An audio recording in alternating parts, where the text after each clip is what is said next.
Oh,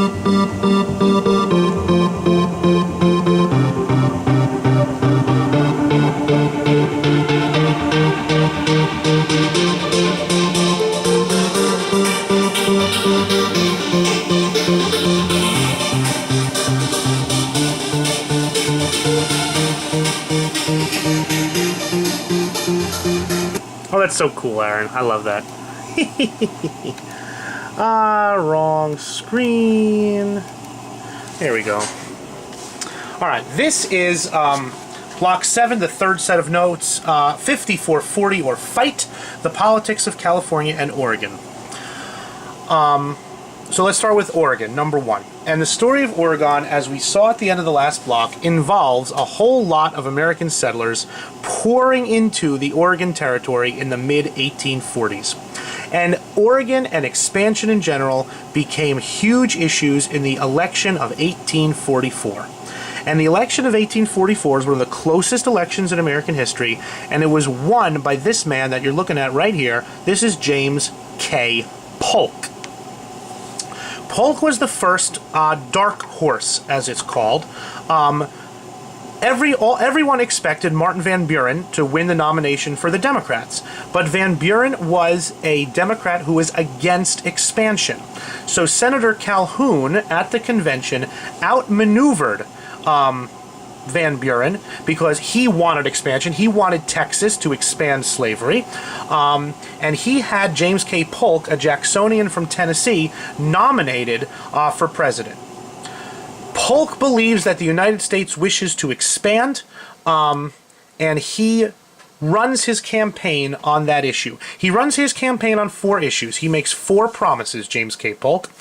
His first promise was he would annex Texas. We talked about annexing Texas in our notes about Texas. He promised to take care of the Oregon question. He promised to lower the tariff, and he promised to retire after 1 term. And we will see how successful he was in his 4 campaign promises. Polk is a formidable a formidable person to run against. He has support in the north because many northerners wished to annex Oregon. He has support in the south because many southerners wanted to annex Texas. He is a Jacksonian. He is running on, everything that Jackson kind of ran on. But he's running against Henry Clay, who is a very well-known Whig. It's one of the closest elections in American history. The electoral vote was 144 to 105, but the popular vote was decided by fewer than 40,000 votes. All right, let's have a look at Oregon. By the time Polk is elected, Oregon Territory.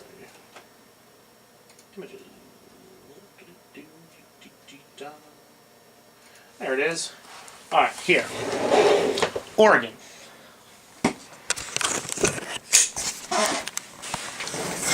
By 1844, thousands of Americans had already settled in Oregon, which, if you remember from our notes from a long time ago, was, according to the Convention of 1818, was ruled jointly by the United States and England. That big, giant, yellow territory was ruled by a joint commission of Americans and British.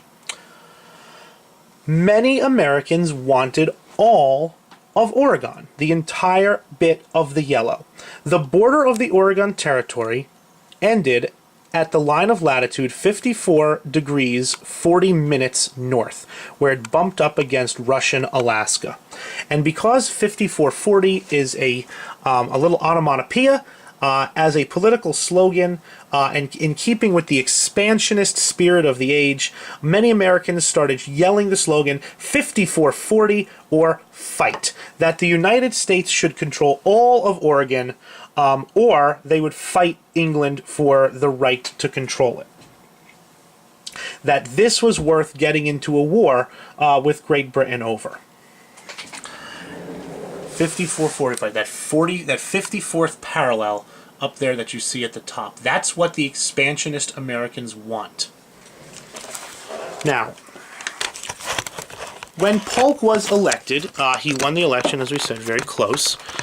In his inauguration speech, Polk claimed all of Oregon. He said, all of Oregon is by right American territory, and that Americans were going to control the whole thing. However, Polk's rhetoric and Polk's actual actions were different. Polk made it clear to the British ambassador that he was perfectly happy not to have all of Oregon, but that the old line at 49 degrees latitude was perfect for him, and all that they should do was take that 1818 treaty line that divided the United States from Canada and just keep going with that line. The British ambassador rejected this proposal, and in the face of that rejection, Polk said, okay, well, now we claim the whole thing. And tension between the United States and Great Britain built a little bit. In 1845, he went to Congress and he asked for an abrogation of the Treaty of 1818, which meant that the United States was no longer bound by the conventions of that treaty, that the 1818 treaty line was not going to be in force any longer. Also, the Convention of 1818 said that the entirety of the Oregon Territory would be ruled jointly by the United States and Great Britain. When Polk asks Congress to abrogate the treaty, that London starts paying close attention. The British government the British War Department informed the government that if it came to a war between the United States and Great Britain over Oregon, there were so many more Americans in the Oregon Territory by that time. By 1845, there's 5,000 Americans there and about 750 Englishmen. If war was to be declared, the United States would easily conquer all of this. And then for Great Britain to conquer it back would require a long, expensive, lengthy, drawn-out, terrible war with the United States. And Great Britain looked at that situation and said, there's no point in fighting for this. We can't win it easily, and it is silly to fight so hard over this. So the British decided that, hey, let's compromise anyway. You know, that Polk had made the offer of the 49th parallel, the British said no, and then the British kind of came back and said, hey, you remember you were telling us about that parallel? Why don't we talk about that? Polk jumps at the opportunity. Polk does not want war with Great Britain. Polk is in the middle of fighting a war with Mexico by this time, which we're going to talk about in the next set of notes. As soon as the British indicate their willingness to compromise, Polk says, absolutely, great idea, let's compromise. And it was one of the easiest compromises in the history of American diplomacy. The line was just continued. Everything north of the line was British. Everything south of the line, with one exception, everything south of the line was American. Now, what the Americans did not get, and the British insisted on this, was the wonderful, glorious port of Vancouver, which is a beautiful city. I was there on my honeymoon.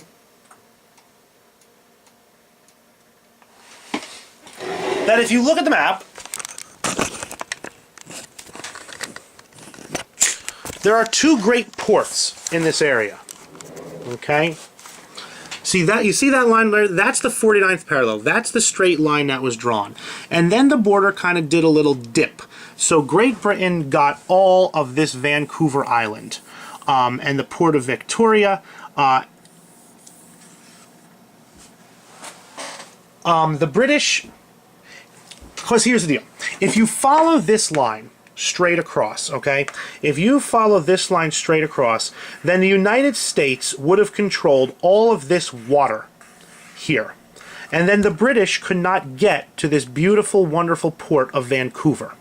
And the British said, really, the only thing that's important in this entire Oregon Territory for us is the port of Vancouver.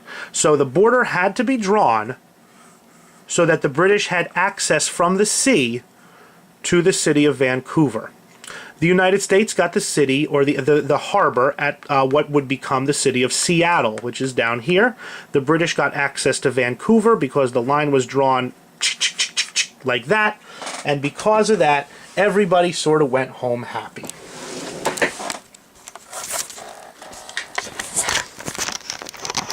So that's why the 49th parallel does not extend all the way to the end of the American continent, but most of the way. The nations agreed to share navigation rights in the Straits of Juan de Fuca. Most Americans are supportive. Only the most extreme expansionists are unhappy, but by and large, it's a great treaty. Americans like it. It passes the Senate by a large margin, and that's where you get why the American, there's Seattle, why the American border in the Pacific Northwest is where it is. Again, you have an example of the United States and Great Britain, when faced with an issue, instead of fighting about it, sat down at the conference table, realized that war was not in their best interests, and talked it out. California was going to be a little bit different. Number 2, California. The Golden State. If there is a state that is more associated with the ideal of the American dream than California, I don't know what it is. The sun and the beaches and the weather and the farmland and the industry, that our image of California, although tarnished in recent years, its name, the Golden State, its nickname, the Golden State, not just because of all the gold that was found there, but the fact that it was a golden opportunity for millions of Americans starting back in the 1840s. But it was not always American. Let's see if we can find this. Spanish California.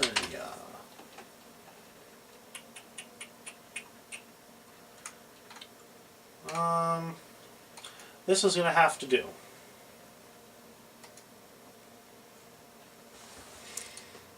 Copy. Paste. Alright, let's focus on California here. Mexican California, I'd like to draw. Mexican California is over here, was made up of Northern California and Baja California. It was part of New Spain originally. It became part of Mexico when Mexico became independent. It was very sparsely populated. There, for the most part, is not much rain on the coast of Southern California.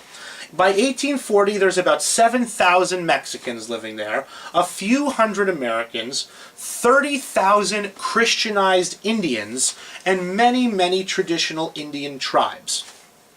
It's a quiet, sleepy, backwater place that in reality had not changed much since about 1650. But, on the coast of California are 2 wonderful ports. The port of San Francisco and the port of San Diego. Let's see if we can fire up just a map of California so we know what we're talking about here. California. A map that's not too complicated. So it looks alright, I suppose. The harbor of San Francisco is up here. I hope you can see that because I don't really feel like moving the... you can't see that. Let's throw it in here.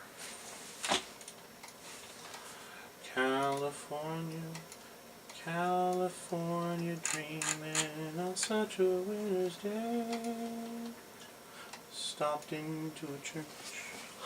There's San Francisco, and San Diego is down here. These 2 great American ports are, these 2 great possible ports, these 2 great harbors, they're not ports yet, they're harbors, where you can build a port. As early as 1835, President Jackson had noticed that these were some great harbors and offered to buy them from Mexico. Mexico refused. And that brings us up to the strange case of the Mexican War and the Bear Flag Republic.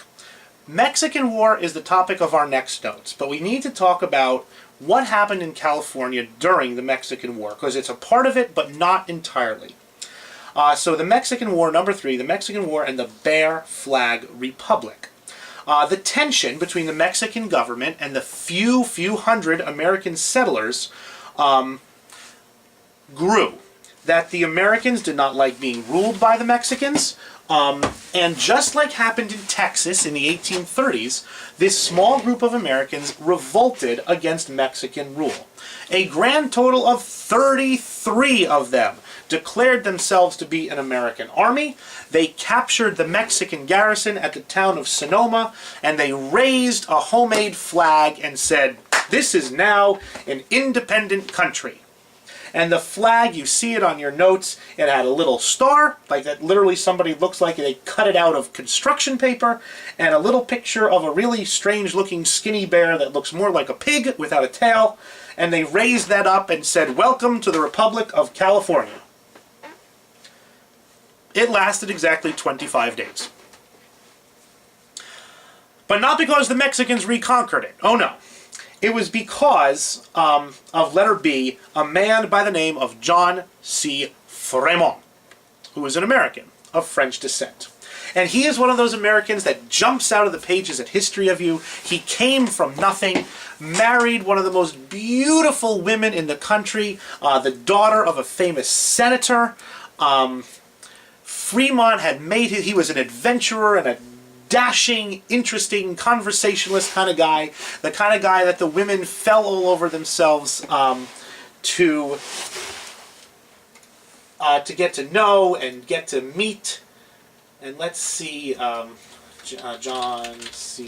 Fremont, and it's Benton, I believe, Sarah Benton.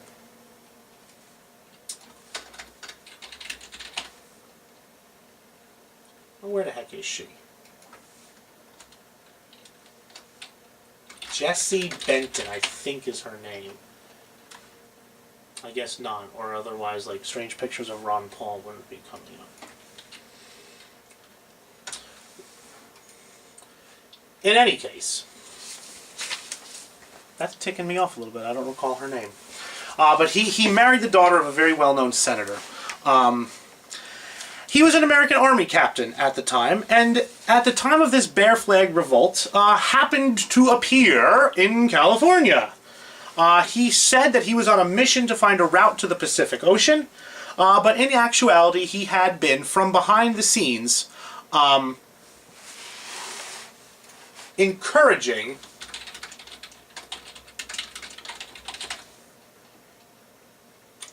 this is ticking me off. Let's Wikipedia him.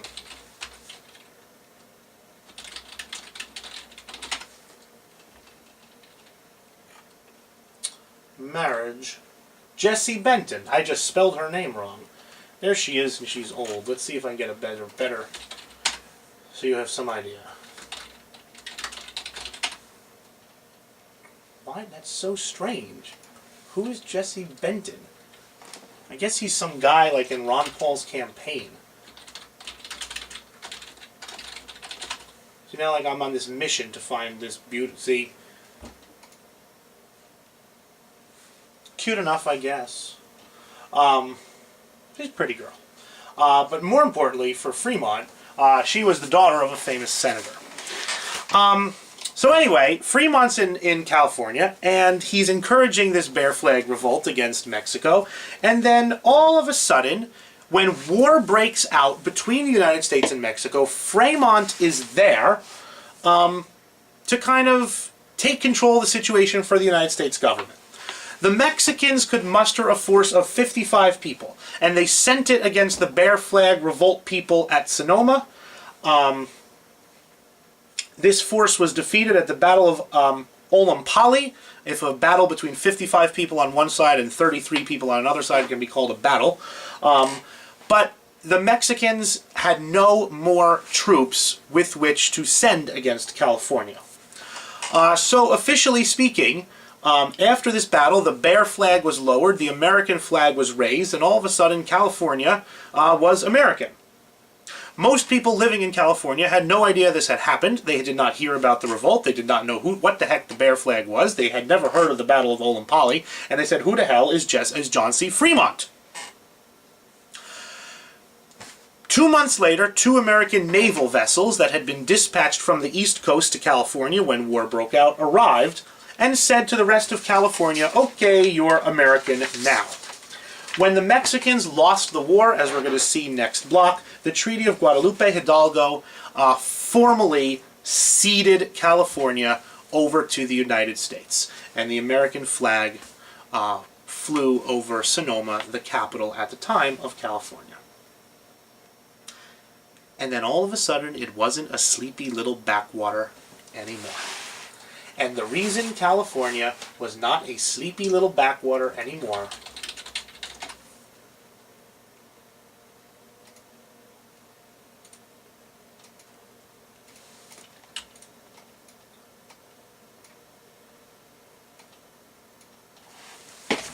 was gold.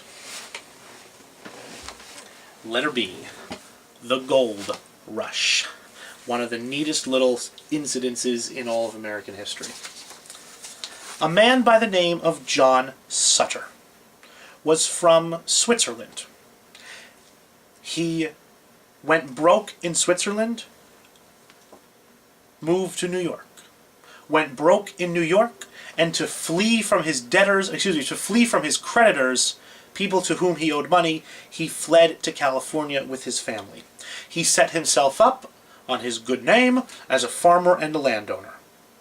On the 24th of January, 1848, before the peace treaty had been technically signed between the United States and Mexico, Sutter and a worker are working in a stream on his farm, and they are going through the water in the stream, and they look at the bottom of the water, and there is something shiny and yellowish down there, and they pick it up, and it looks like gold. And he keeps it quiet, and he goes, and there's different ways you can test to see if something is gold, and lo and behold, Sutter had found gold on his property. Well, he tried to keep it secret. He knew that as soon as the word got out that there was gold on his property, people would be flocking from all over the area to see if they could get their hands on his gold. But a newspaper leaked the discovery of the gold, and the gold rush was on. In 1849, first of all, in President Polk's State of the Union address in 1849, he confirmed that gold had indeed been found in California, and if it was kind of a flowing rush of people before that, after that it became a tidal wave. In the next 10 years, over 300,000 people made their way to California. In just the year 1849, over 100,000 people make their way to California. They are known as the 49ers, and the football team gets their name from these people who came to California to look for gold in 1849. But it's not just Americans who want to get rich quick.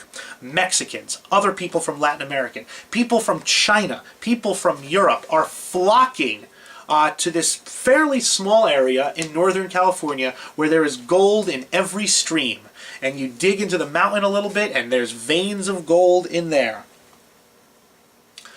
Sutter made no money off of this. As soon as people showed up with bigger guns and bigger fists than he had, that was kind of the end of it for Sutter. But by 1850, I want you to imagine a society, 100,000 men. There are very few women. Most of the women who are there are plying the world's oldest profession, prostitution. There is no system of government. There is no system of justice. There is no system of land ownership. There is just absolute anarchy. And anarchy brings out the worst in people. It was truly the ethic of nature. The strong dominated the weak. Now, technically, the way it was supposed to work is if you claimed out a plot of land, and if you were working on that land, no one could come and force you off of that land. But in reality, people with, bigger fists and bigger guns would come and force you off your land all the time. The strong dominated the weak.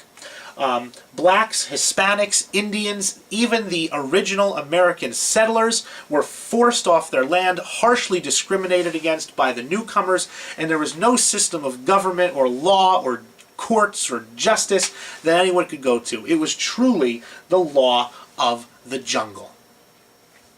Technically, the area is being administered by the United States Army, but there are so few soldiers there that it's impossible to enforce any sort of law and order. And the soldiers were jumping in on this gold rush just as anybody else. Fortunes were made in a day, and then they were very often lost at night, gambled away, stolen away. If you liked adventure and could think on your feet, and you didn't mind throwing a punch every once in a while, the gold rush was for you. If you were more of a civilized type, stay home. Many became wildly rich in the first months, but as the gold became harder to find, only large mining companies could get to where the gold was. Most people who went to California to find gold came home empty-handed. But there was a lot of gold. In the end, over $2 billion in gold, in 1850 money, were extracted out of the ground in California. And it fundamentally changed the world, really. It was the largest strike of gold until the 1930s in South Africa. All of a sudden, hard money, specie, coin, was everywhere. That specie was no longer hard to get, that it was flowing into the economy and making the economy grow. Most of the money that was actually made out in California among regular people who came out to look for gold usually ended up empty-handed. The smart people, what they did is they went out to California and set up services where the gold miners would pay them for different services. You know, hat makers and, blacksmiths and shoemakers. Jeans were invented during the gold rush. People needed a pant that was strong enough for you to wade in water and kneel down on your knees all day long without breaking. So somebody invented the denim pant, which he called jeans and dungarees. And that's where jeans come from the gold rush. A lot of people, the city of San Francisco exploded overnight from a sleepy town of a few hundred to a city of 100,000 people by 1900. California, letter B, California became an American territory, with all the good and all the bad that went with that. The biggest of the bad was the Indian population, which had lived in relative peace and quiet for many, many years, was wiped out. From 150,000 to 35,000 in only 10 years, mostly due to disease.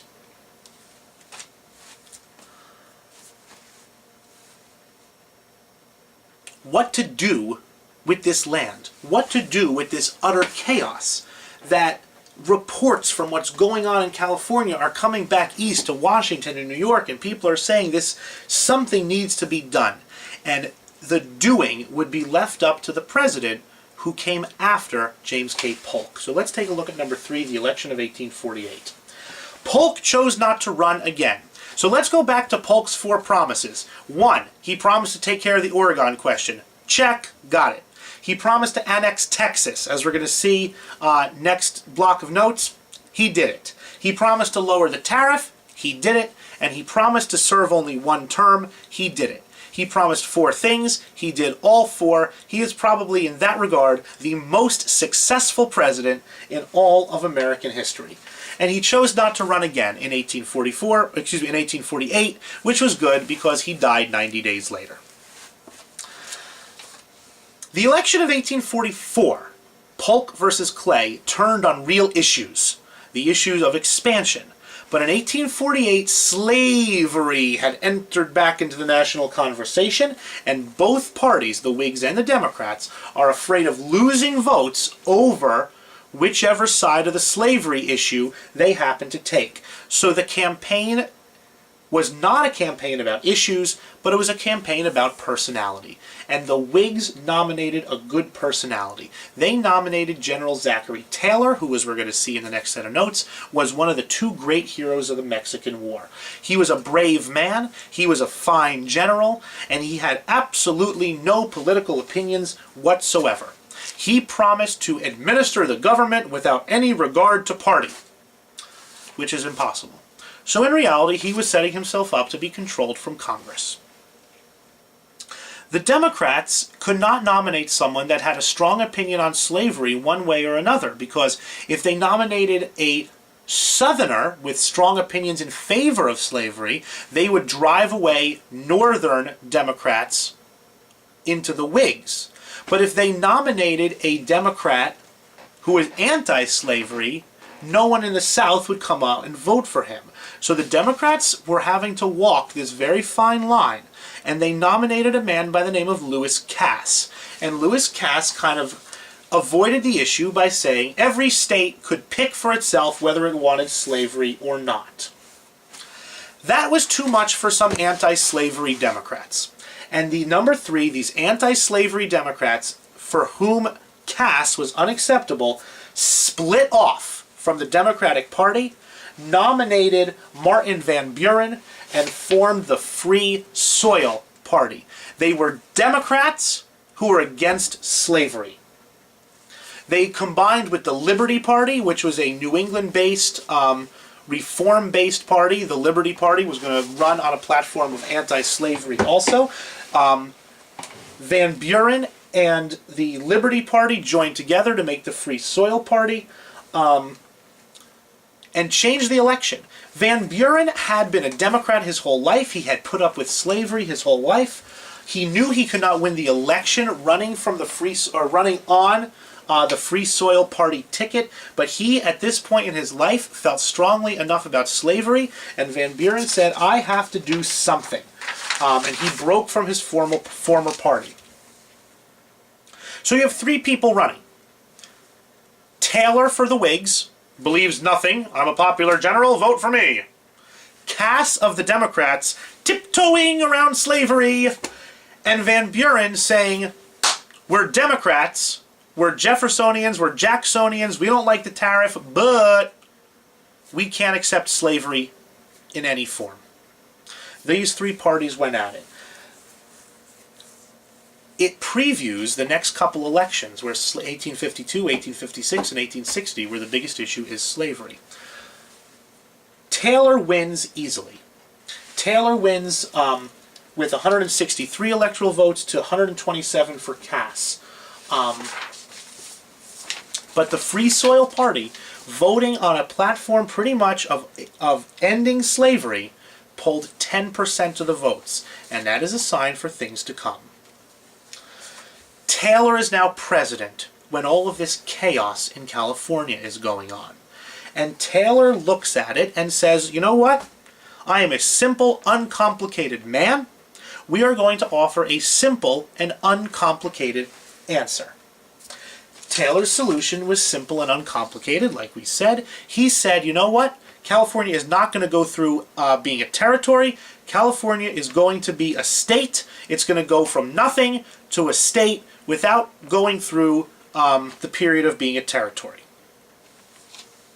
Californians said, yeah, good idea. That's great. You know what, Mr. Taylor? You might not be the world's most sophisticated or guy. You might not be the world's most sophisticated guy, but sometimes the simplest answers are the best.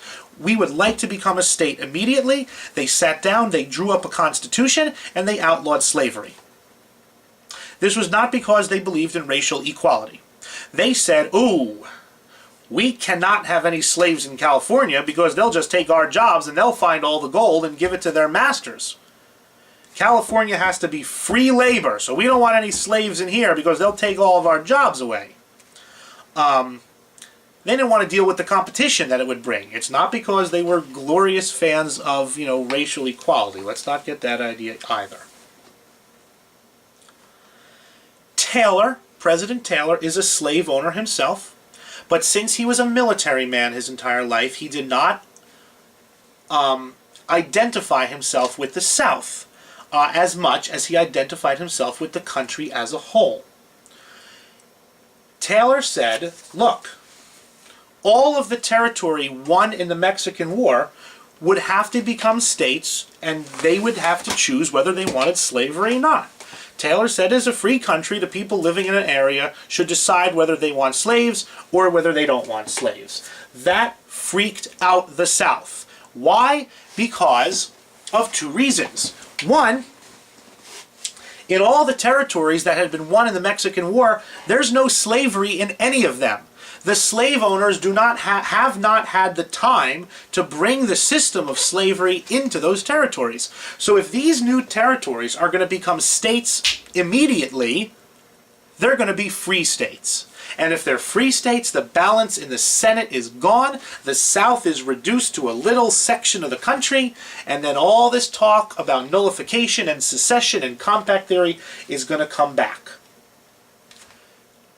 Southerners say, whoa, California cannot be admitted into the Union.